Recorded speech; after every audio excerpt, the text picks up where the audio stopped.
ہمارے پیغمبر علیہ الصلوۃ والسلام اپنے والد حضرت عبداللہ کی وفات کے 4 ماہ بعد بی بی آمنہ کے ہاں موسم بہار میں پیدا ہوئے۔ 9 ربیع الاول واقع فیل سے 55 روز بعد 22 اپریل 571 عیسوی کو پیدا ہوئے۔ عبد المطلب کے سارے گھرانے میں خوشی کی لہر دوڑ گئی۔ اس وقت کسے معلوم تھا کہ یہی در یتیم دنیائے انسانیت کا محسن اور رحمت للعالمین ہوگا۔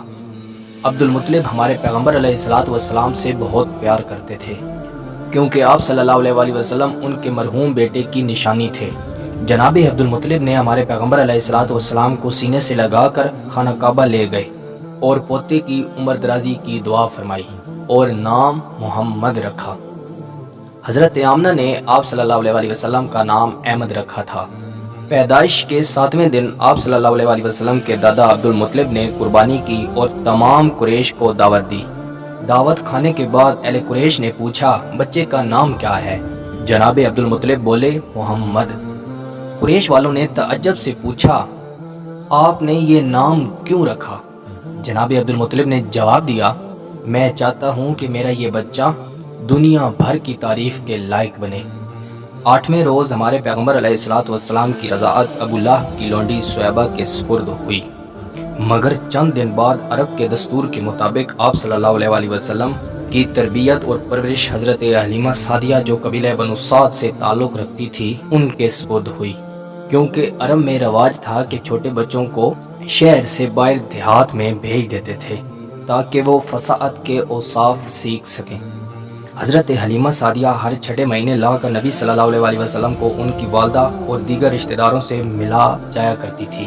حضرت حلیمہ سعدیہ کا ایک بیٹا اور 3 بیٹیاں تھیں۔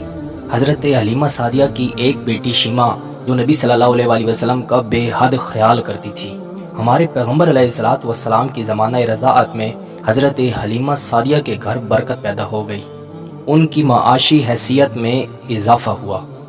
آپ صلی اللہ علیہ وسلم 4 برس کی عمر تک حضرت حلیمہ سعدیہ رضی اللہ تعالیٰ عنہ کی آغوش میں تربیت پاتے رہے اور پھر وہ آپ صلی اللہ علیہ وسلم کو آپ کی والدہ کے پاس لے آئیں۔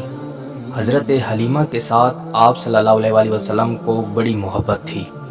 ایک مرتبہ بعد میں حضرت حلیمہ سعدیہ آپ صلی اللہ علیہ وسلم کو ملنے آئی تھی۔ آپ صلی اللہ علیہ وسلم میری ماں کہہ کر لپٹ گئے۔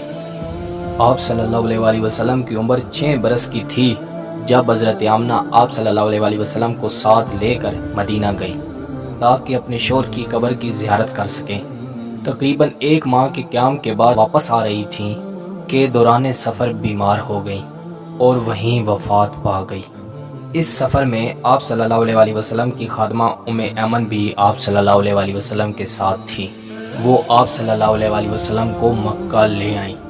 ہمارے پیغمبر علیہ الصلوۃ والسلام کے دادا جناب حضرت عبد المطلب ہمیشہ نبی صلی اللہ علیہ وسلم کو اپنے ساتھ رکھتے تھے، ان کے بغیر کھانا نہ کھاتے تھے۔ لیکن 2 سال بعد آپ صلی اللہ علیہ وسلم کی عمر 8 برس کی ہوئی تو آپ صلی اللہ علیہ وسلم کے دادا بھی دنیا سے رخصت ہو گئے، مگر وفات کے قبل آپ صلی اللہ علیہ وسلم کو حقیقی چاچا جناب ابو طالب کے سپرد کر گئے۔ جناب ابو طالب نے بھی آپ صلی اللہ علیہ وسلم کی پرورش کی۔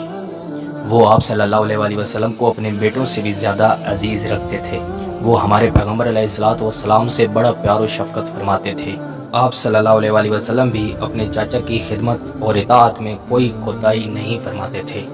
جب آپ صلی اللہ علیہ وسلم کی عمر 12 برس کی تھی تو آپ صلی اللہ علیہ وسلم کے چاچا نے تجارت کی غرض سے ملک شام جانے کا فیصلہ کیا، اور اس سفر میں جناب ابو طالب کے ساتھ ہمارے پیغمبر علیہ الصلوۃ والسلام بھی تھے۔ راستے میں ایک عیسائی رہ بحیرہ نامی نے آپ صلی اللہ علیہ وسلم کو دیکھ کر کہا آپ صلی اللہ علیہ وسلم میں انجیل کی پیشنگوئیوں کے مطابق نبوت کی علامتیں ہیں اور آپ صلی اللہ علیہ وسلم عنقریب منصب نبوت پر سرفراز ہوں گے۔ اور اس نے جناب ابو طالب سے کہا کہ آپ اس بچے کو ساتھ لے کر نہ پھریں، مجھے اندیشہ ہے کہ یہودی اس کو نقصان پہنچانے کی کوشش کریں گے۔ آپ صلی اللہ علیہ وسلم کے چاچا جناب ابو طالب نے فوراً بصرہ سے ہی اپنے غلاموں کے ساتھ نبی علیہ الصلوۃ والسلام کو مکہ واپس بھیج دیا۔ جب آپ صلی اللہ علیہ وسلم پورے جوان ہوئے تو آپ صلی اللہ علیہ وسلم نے تجارت شروع کر دی۔ اور اسی سلسلے میں یمن، شام اور دیگر علاقوں کے سفر کیے۔ آپ صلی اللہ علیہ وسلم کے پاس اپنا سرمایہ نہ تھا، اس لیے ہمارے پیغمبر علیہ الصلوۃ والسلام اکثر دوسروں کے ساتھ مل کر کام کرتے تھے۔ اکثر لوگ آپ صلی اللہ علیہ وسلم کے پاس اپنی امانتیں رکھتے تھے